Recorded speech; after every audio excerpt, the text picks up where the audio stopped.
Hello, and thanks for tuning in to our Bellevue Television special feature interview with guest speakers from our first ever Threat Management Forum and Summit hosted by the City of Bellevue. These experts shared tips and tactics for keeping our community safe from the threat of targeted violence. I'd like to thank you all for being here today. We're really excited to bring this to the community and to our partners as well. So what I'd like to do to start us off is to have each of you just kind of tell us who you are, first of all, and then explain a little bit about how you came to be here today, how you went on the path to sharing this information with communities. My name is Kristina Froling, and I'm the executive director of a nonprofit called the Koshka Foundation for Safe Schools. And the way that I entered this work is that I was a student at Virginia Tech in 2007 when we had a horribly tragic shooting where an individual killed 32 members of our community. And so the work of violence prevention, school safety, threat assessment has become, very critical to my life and those around us. And so one of my hopes is to help spread that mission of prevention as a testament to those we lost and school shootings since. So very happy and very honored to be a part of today's training. Yeah, I'm Detective Will Hallifax. I'm with Bellevue Police Department. I've been with the police department for about 20 years now. After a long path and some personal incidents that I've been involved with in my life, was exposed to threat management through our city group. Our risk manager recruited me knowing that we needed a certain detective to do the work out in the field and do some of the networking within the community and do the outreach. And so I've been doing this for about 7 years, I think, altogether with threat management specific to my assignment. I'm Mark Follman. I'm a journalist and author. I have researched and written about gun violence and the mass shootings problem in America for about 11 years now. Recently published a book that I wrote called Trigger Points: Inside the Mission to Stop Mass Shootings in America, which focuses on behavioral threat assessment as a solution to the problem. One of many policy tools that we can use in our communities to help prevent what we call targeted violence, which is describing the types of mass shooting tragedies that we see far too often around the country. So as a researcher and a journalist, I've been focused on the subject for a long time and have always felt that there's a very strong public interest in doing more with prevention as a policy response to the problem of shootings. So you just mentioned mass shootings, and then you also brought up the term targeted violence. I think that's something that people, it's not in the sort of common consciousness yet at the moment. So maybe just walk through exactly why we call it targeted violence and what the full gamut of that threat might be. Sure. So the term targeted violence, the term was coined by some pioneers in the field of threat assessment to refer to essentially planned acts of violence. One of the big myths about the mass shootings problem is that these are impulsive acts by crazy people. That is not the reality of what happens in these situations. The perpetrators of these attacks often are planning over a significant period of time what they intend to do. So the term targeted violence really refers to that process coined by some pioneers of the field of threat assessment to describe a detectable behavioral process that leads up to these events. And therein lies the hope of the work of this field, which is that these warning signs can be recognized in advance, and there is the potential to intervene and prevent people from committing this type of violence. Targeted violence in the field of threat assessment and threat management for that matter has been around for over 30 years now. They've been studying this thing. It actually started way back with LA's threat management unit. They were looking at stalking behavior. They were looking at like stalking celebrities. Then they were looking at domestic violence. And the laws that we've seen in stalking and domestic violence have come from the evolution of threat management and recognizing that these things are things that need to be paid attention to. The red flags that are going to pop up over and over and over again were recognizable. And once you had the shooting at Columbine, it sort of escalated and they realized, hey, this is an adaptable model that we can look at larger targeted violence and mass shootings. We're recognizing that there is a path people go down that leads to these events. How else are you seeing this type of violence sort of evolve in our current day and with the things that we are faced with now?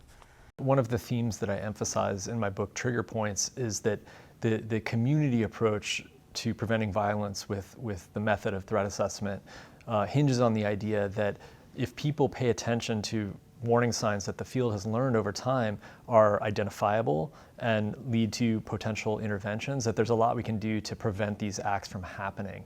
And so even as that work has evolved, and the promise of it has grown, the problem itself has also evolved. And so the research pays attention to that too. The role of social media in the last decade has changed the threat quite a lot, particularly with young people, with identifying with previous perpetrators and sharing information online. And so this plays into the evaluation process and also the threat management process, and recognizing that this is a dynamic process is part of the field's work too. So it's growing but also changing, and the more that people know about it, the better possibility there is for community engagement. When someone's feeling uncomfortable about a person's behavior, knowing that there's a threat assessment team and being able to reach out for help can really change the equation a lot. These attacks don't come out of nowhere. That's one of the big myths with this problem going back decades, that these are impulsive acts, that people just snap, quote unquote. None of that is true. They're planned acts of violence that are often preceded by a long trail of warning behaviors, and a threat management team knows how to identify that, evaluate it, and intervene, and do a lot to prevent that from happening. I think one way that this violence has evolved is that we've seen shooters continue to research and research prior attackers and prior perpetrators of violence. And so one thing that's really important, I think, as community members is to be aware of that and to keep an eye out for if there are students that are, all of a sudden really interested in the Virginia Tech school shooting. While there might be some academic merit and reason behind that, if we're noticing people that are really fascinated with Columbine and things like that, just to dig a little bit deeper and really just ask the question of why and put that into context. And I think as individuals and individuals who read the news, being careful of how we talk about this in public and not focusing on the photographs of the perpetrators, but really on the survivors and the first responders and the communities that are, faced with recovery for the rest of their lives.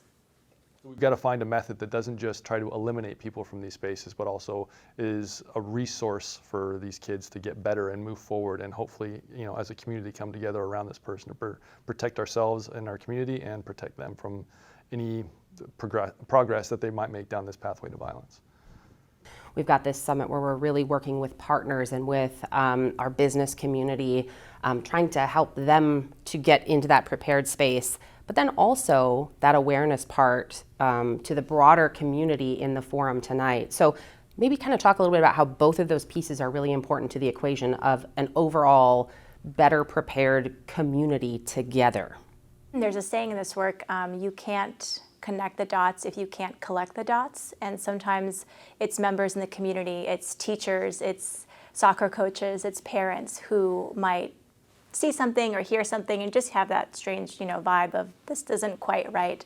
And so I really want to encourage them to speak up, to share that information. And I think most importantly, to take the time to build those relationships and to build those threat assessment teams so that we can make sure even if someone's in elementary school or college or they're now working, in the city aspect, that balls aren't dropped, and that if we need to get someone help, that we're in a position to do so.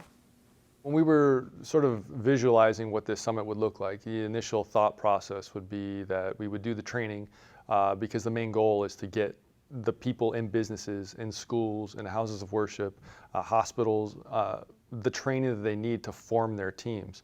It's no good going out and telling the world about threat management if they don't have an active team to go take the information to. This is a longer term process on this, and it's not going to be solved just in the police world. We have to have community engagement, so we have to do the outreach. We have to put our feelers out into our community and say, hey, we need your help. And then once we get the team set and we get this network of threat assessment groups, then we say, hey, look, community, this is what we're doing. This is what the city of Bellevue is doing. This is the path forward, because a police-only response on this is not doing it at this point. We're seeing this over and over and over again over the last, especially the last 24 years. We're getting more and more shootings rather than less, despite how good we are really getting at police response. Taking it down to that individual level too, I feel like targeted violence is something that as an individual, it feels very much out of our control a bit, right?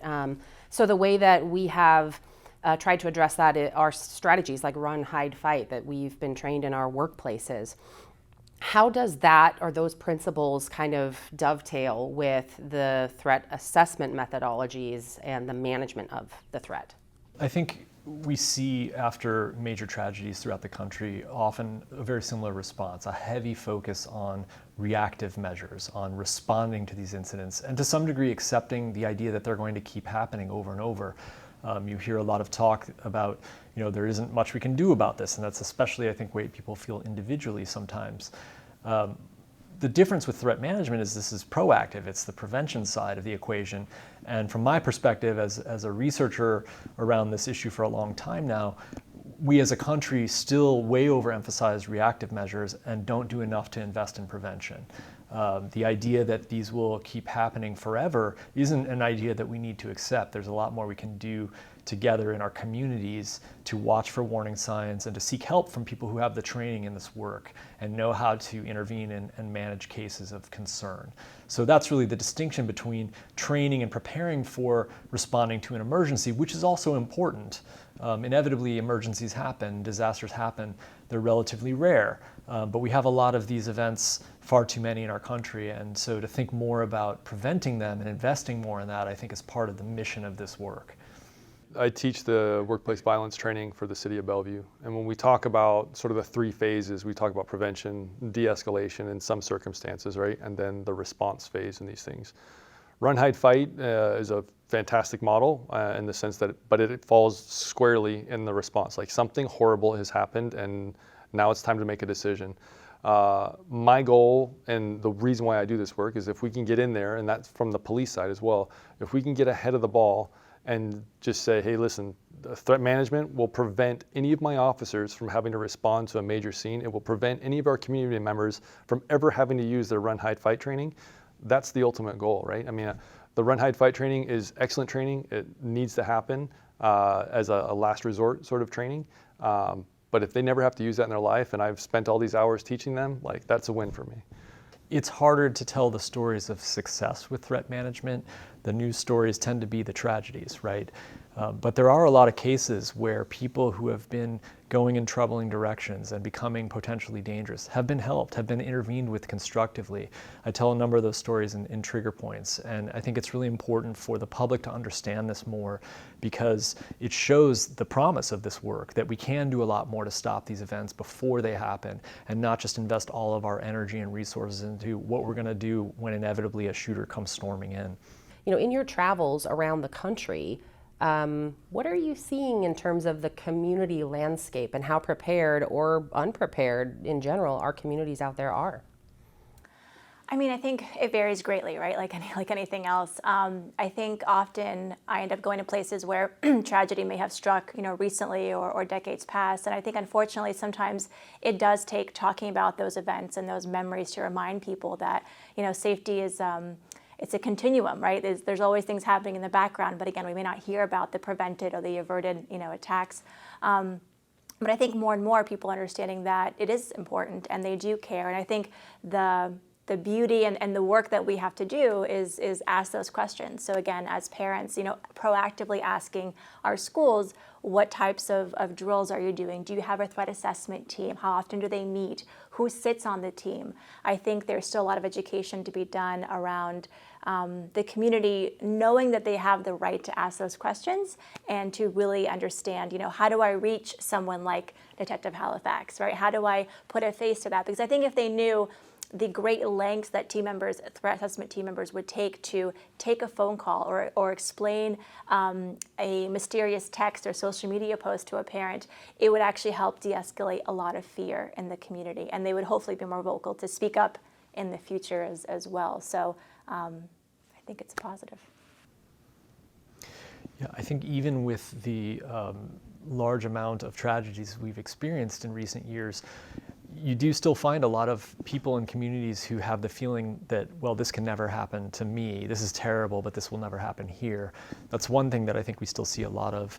And in terms of thinking about proactive community-based prevention work and using tools like threat assessment, I think it's valuable also to highlight that this has broader benefits too. The first and greatest goal of the work is to prevent a violent tragedy, but beyond that, this is really, in its ideal form, work that is trying to get help to people who need help. And there are many cases also where that is productive and efficacious in ways that you don't hear about in the news. But there are threat assessment teams that are helping a lot of people in this way too. Can you ever say definitively that you've prevented a violent act if violence doesn't occur? You're talking about proving a negative. Ultimately, you can't say that. But there are a lot of cases I've looked at and that I've wrote about in Trigger Points where you have people who were in serious, desperate situations, who needed help and who got help, and very, very well may have committed an act of violence had there not been that kind of intervention. So expressing that value, I think, is really helpful to communities. We're also living in a time where there's a lot of fear and anxiety about this type of event happening, school shootings, workplace violence. And threat assessment teams, I think, also help reduce that fear and anxiety when a community knows that they're there doing this work and that there's a place that people can turn to for help when they're concerned. And Will, for Bellevue specifically, I mean, this is a good start for us, right? Yeah, I mean, just the backing that we've had from the city. I mean, we had to do some education for ourselves, and then we had to educate up through our admin, and it was a difficult process at times because people don't have a clear understanding. I mean, just the name threat assessment team or threat management team, right? That in itself, that's sort of an ongoing conversation that's happening in the fields. Well, we want to be clear about what we do. We need to have people coming to report bad things to us. But if we sound too friendly, that's not real clear what's happening, like employee benefits or something like that. Like people aren't clear what they're supposed to do with us. But yeah, it's a first. It's provided me the ability to go get the training to also expand that into the police department and then look at that with, through a different lens than what I do over at the Joint Terrorism Task Force at FBI as well. I'm able to take all of these skill sets through threat management and sort of expand it throughout my entire career. Last question. If you have one takeaway that you want someone to come away with after our sessions today, either from the public or from our business community and partners, what would that one thing be? Through all my work, I've come to believe firmly that we really need to change our perspective on the problem of targeted violence, mass shootings, domestic violence, and other acts of planned violence that are prevalent in our society. And by doing that, we can really engage with the problem in a more realistic way, understanding the nature of it better, demystifying what it is. We tend to regard mass shooters as evil monsters who we can't understand, who are crazy people. And this is human behavior, and it's human behavior that's recognizable, can be detected, and can be prevented. There's been a lot of success in that work out of public view. And so bringing that more into public view, I think, is valuable and hopeful in terms of reducing this problem going forward. I think one thing I hope people take away is that there are many, many people impacted by these events, whether they are first responders, they're injured, victims, they were present, they were teachers in the space. I know here in, Washington State, we've had several events, for many, many years now. And just to remember those communities and to mark the anniversaries and I think draw a very broad circle around who we hug and put our arms around. There are journalists who have reported on these scenes that it sticks with them, right? Those sounds and those visuals and things like that. So I think while the work of prevention is incredibly important, very close to that is the work of remembrance and being there to support those in the long term as well. Yeah, from a general community standpoint, like there is a plan, right? I think there's a numbness that comes with seeing stuff in the media every day. And we totally understand that. We do it ourselves when we're doing this research and we do our talks and all this stuff. The stuff we're looking at all the time is horrible, horrible stuff, and it can be really mind-numbing. There's a plan forward, though, and it's not just waiting for the police to show up fast enough at an incident. It is an actual prevention plan, but we need community engagement. We need the teams. City of Bellevue is here for you to help you set up those teams. This is not an ego thing on our end. We are happy to help set up other teams in the area because it's only going to help each other. So we're here for you. Perfect. Is there anything else that any of you want to add? I'll add one more beat on this Yes, too. please. I think it's also really important that we leave behind a very common national narrative about this problem, that there's really nothing we can do about it, that it's just going to keep happening over and over. It's a narrative of grief and despair, and people feel those things when these tragedies happen. But if we think about this in terms of constructive solutions, there is a lot more that we can do to prevent targeted violence. And leaving behind the narrative that nothing can be done, I think, is an important part of this too.